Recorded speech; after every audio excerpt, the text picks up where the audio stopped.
Hey everybody, today I'm going to be doing the analysis on Everybody Hates Chris, Season 2, Episode 23 on Everybody Hates Elections. First, I want to start with the verbal analysis, focusing on the ethos first.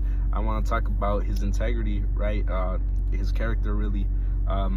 Chris, he tells everybody, hey, I don't want to just do this to win. I want to do this because it's right.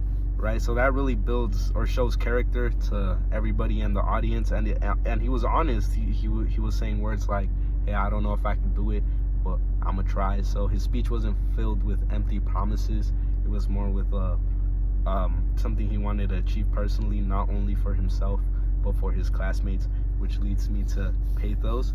Right, he was calling out the unfair treatment they had, the horrible field trips, the bad lunches, the repetitive lunches, right?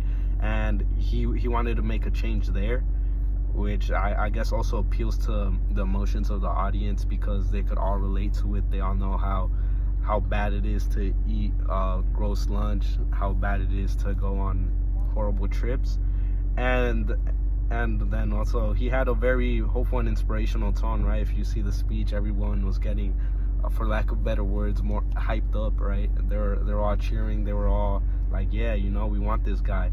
And he was very inclusive with his speech, right? Which I think also appeals to pathos. You know, he was using words like us, we, right? That he's gonna make a difference for everybody. And then for the nonverbals, I want to say, give me 1 second. I gotta look at the notes. For the nonverbal, it was his voice control, right? Like if you look at the speech, he was making pauses at the right time. His tone in the voice, and even his eye contact, he came off as very confident, right? Like he knew what he was talking about, even though they stole his speech. But it's all good. It's all good. And then he had a very strong posture as well, right?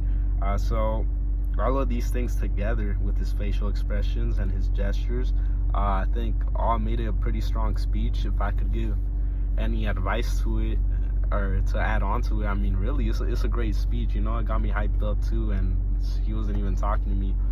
But I think what he could have done better for his speech would have been like a better structure, you know, a little more organized, because you could obviously tell he didn't come as prepared with that speech. And so more organized speech, better hook, something to grab the audience attention a little more, instead of starting straight off, hey, I don't know if I can do this. That doesn't grab somebody's attention. It's like, all right, why am I listening to you if you can't do this for me, right? So I would say a stronger hook, a better structure, something a little more organized would help him out a lot. And I mean, other than that,